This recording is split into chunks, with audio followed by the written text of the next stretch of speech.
Kalala Malak Yahweh, Wa Yahushai Bahashem Rachak Wadash, and double honors to the elders of Jemas Ruel. Blessings unto those men, and blessings and salutations to the Akim out there in truth, pushing his word in all sincerity and in honesty. With that being said, Shalom Israel Barakatah. Today's lesson, the stage is being set. All that is happening in the Middle East is biblical prophecy and the will of the Lord, Yahweh wa Yahushai. The Lord himself is a man of war, according to Exodus 15:3. And these small wars are setting up the stage for the destructive war of Armageddon that is to come. And before that true peace comes upon true Israel, aka Yasharallah, first they shall go through great tribulation. But before the start of World War III, first must come the MOTB CHIP of Revelation 13 and 16. And then that greater war follows and cometh quickly. So the main prophecy to watch out for is the CHIP of Revelation 13, 16 through 18. And whosoever takes that MOTB CHIP of Revelation 13 and 16, the Lord Yahweh wa Yahushai will destroy. Destruction comes for those who take it. A fiery destruction.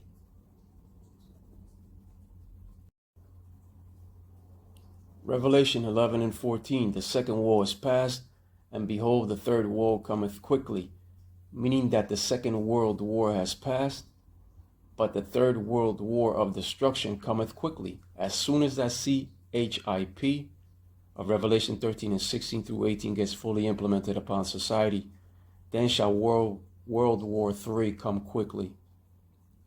Once that CHIP of Revelation 13 and 16 comes to pass, then that war cometh quickly.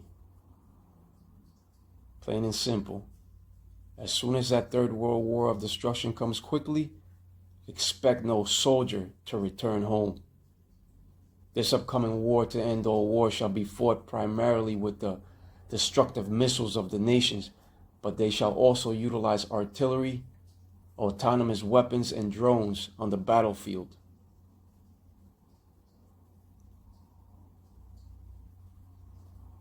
It could start off as a conventional war and then end up as a nuclear war. The Lord Yahweh Yahushai gave Esau Edom the knowledge of the sword and has created the modern day Smith in order to bring forth those 200 million horsemen unto modern day Babylon the Great, which speaks about missiles. With that being said, let's go over to Revelation 9 and 16. Revelation 9 and 16, and the number of the army of the horsemen were 200,000, and I heard the number of them. That's right, when it comes to the scripture of Revelation 9 and 16, the scripture of Revelation 9 and 16, it has said that the army of the horsemen were 200,000, which equals to 200 million missiles. The Lord shall bring forth these 200 million missiles, which are the weapons of his indignation. And those weapons of his indignation or righteous anger shall totally destroy modern day Babylon. Babylon the Great, which is America, shall never rebuild, but the land that the small hats now occupy will rebuild. And these arrows that shall be shot into the ends of the world will carry multiple warheads inside of them. Now the Sarmat missile, the Satan II, itself can carry 10 to 16 warheads inside of that one missile alone. As a matter of fact, let's play that clip. Speaker of Russia's lower house of parliament and a member of Vladimir Putin's Security Council, Vyacheslav Volodin, has warned of a nuclear war in case the West gives a green light to Ukraine to use those long-range weapons and strike targets inside Russia.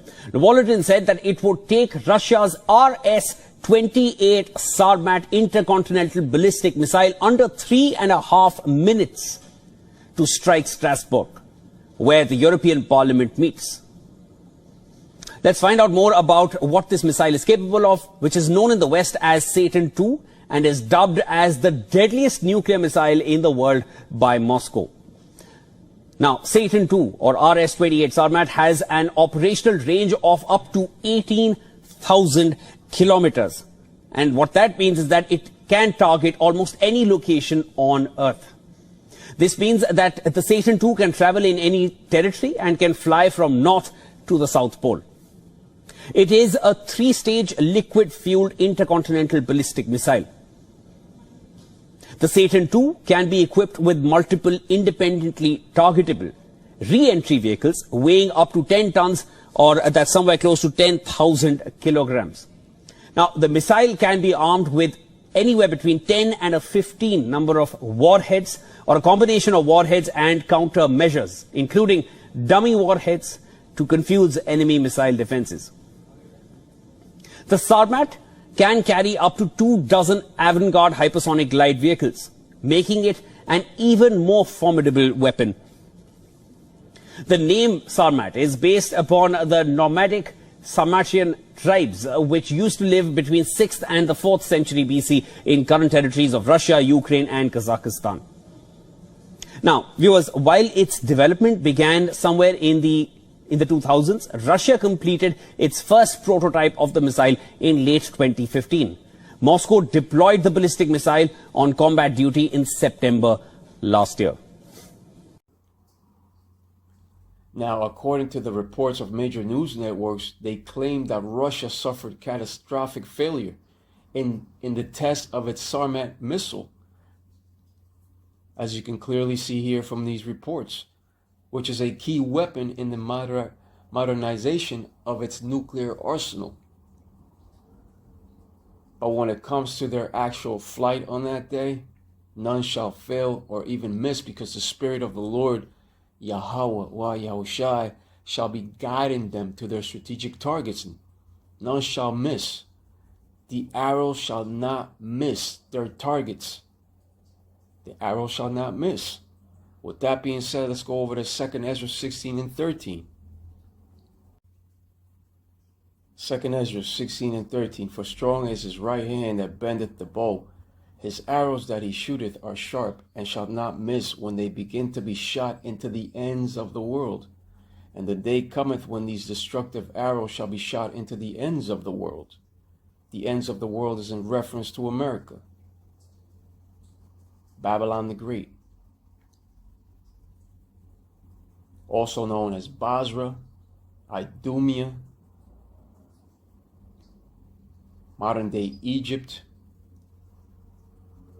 etc. These 200 million missiles shall not miss nor break their ranks in flight. They shall fall upon modern-day Idumea, which is also known as Babylon the Great, and it shall become the lake of fire. When it comes to these swords of the Lord taking flight, none shall malfunction, none shall be brought down, and none shall miss to hit their strategic targets. The Spirit of the Lord, Yahweh wa Yahushai, shall be guiding them all to their strategic targets. This is the will and purpose of the Lord, Yahweh Ba'Shem Yahushai, and it shall be performed against Babylon, according to the scripture of Jeremiah 51 and 29.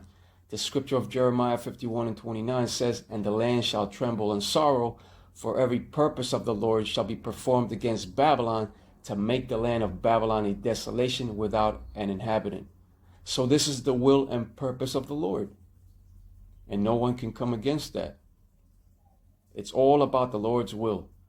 And the missiles shall also touch down upon the place that the small hats now inhabit. But the heavy bombardment shall be concentrated mainly upon modern-day Babylon the Great. It shall never rise again. And once the missiles touch down, the great earthquake shall emerge, and the scenery and landscapes that you once knew shall change drastically in that besom of destruction. Nothing shall be left or even recognized on that day. And on that day, an array of troops shall be gathered together in strategic formations to shoot forth their arrows at Babylon. An array of troops. shall be gathered together. As a matter of fact, let's go over to that scripture of Jeremiah 50 and verse 14. Jeremiah 50 and verse 14. Put yourselves in array against Babylon round about. All ye that bend the bow, shoot at her, spare no arrows, for she has sinned against the Lord, Yahweh Ba'ashem, Yahweh Shai. That's right.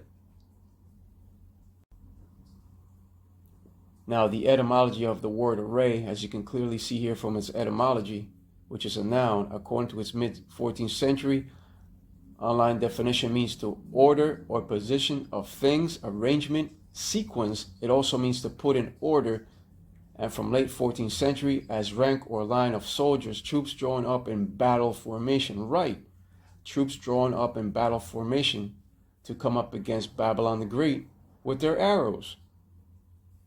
Also equipment, furnishings, gear, splendid furnishings, grandeur, and magnificence.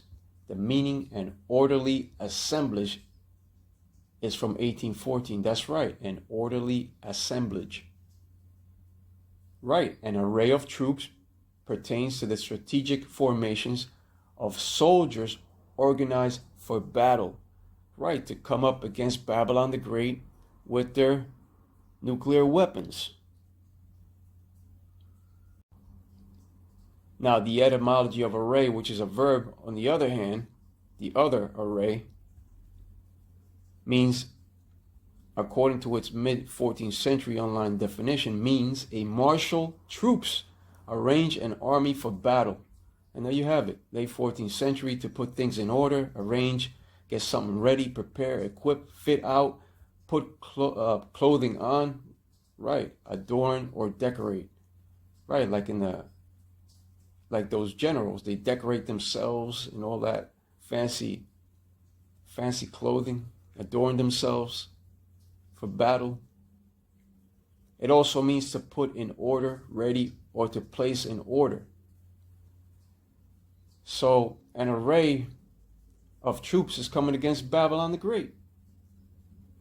In other words, this scripture of Jeremiah 50 and 14 is basically saying unto the armies of the earth to get prepared and to get ready for the coming battle against modern day Babylon, which speaks of America. That's why it says, put yourselves in array against Babylon round about, all ye that bend the bow. And the bow, it signifies, that represents the silo. Shoot at her, spare no arrows, and the arrows represents the missiles. For she has sinned against the Lord, Yahweh Ba'ashem Yahweh Shai. The arrows are the missiles and the bow is the silo.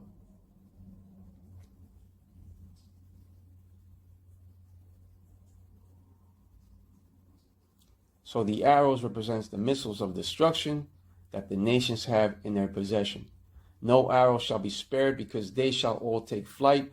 And when it comes to those smaller nations, they now have nuclear capability. That's why the scriptures have said, let the weak say, I am strong. And there's a lot going on in the Middle East right now.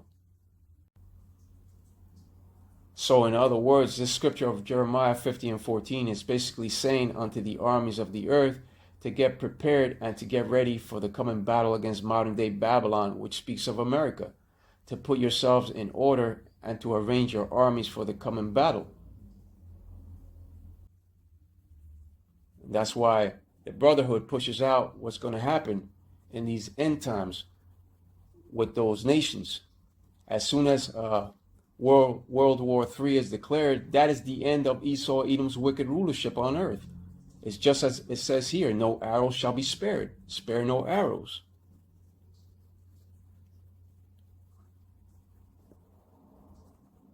That's the reason why the scripture of Revelation 9 and 16 has said that the number of the army of the horsemen were 200,000, meaning 200 million missiles. Remember, one missile alone can carry multiple warheads, such as the Sarmat. None shall be spared. They shall all be utilized in that onslaught attack. And when it comes to these prophecies, they shall not fail. And with that being said, let's go over to that scripture of Isaiah 34 and 16. And here we have the scripture of Isaiah 34 and 16, which says, Seek ye out of the book of the Lord. That's right. And a lot of people do not read. Especially when it comes to the biblical words of the Lord, which tell you about everything that's going to happen.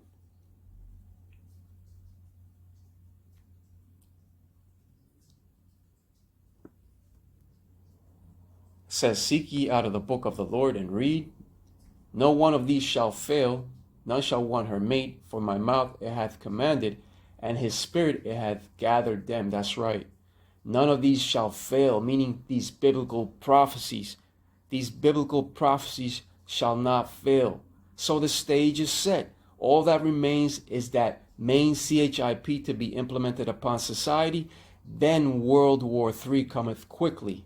But with that being said, Kal Allah Malak Yahweh, Wa Yahushai, Bahashem, Rahak Wadash, and double honors to the elders of JMS Ruel, blessings unto those men, and blessings and salutations to the Akim out there in truth, pushing his word in all sincerity and in honesty.